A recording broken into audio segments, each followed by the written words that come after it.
हुब्सी-गोड़ा signal पर DCM का कहर, 4 अफराद जख्मी।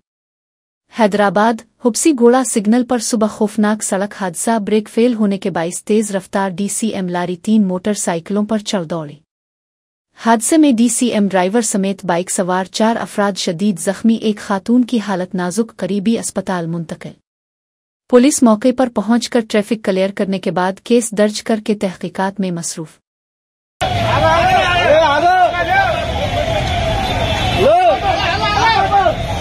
लाइट का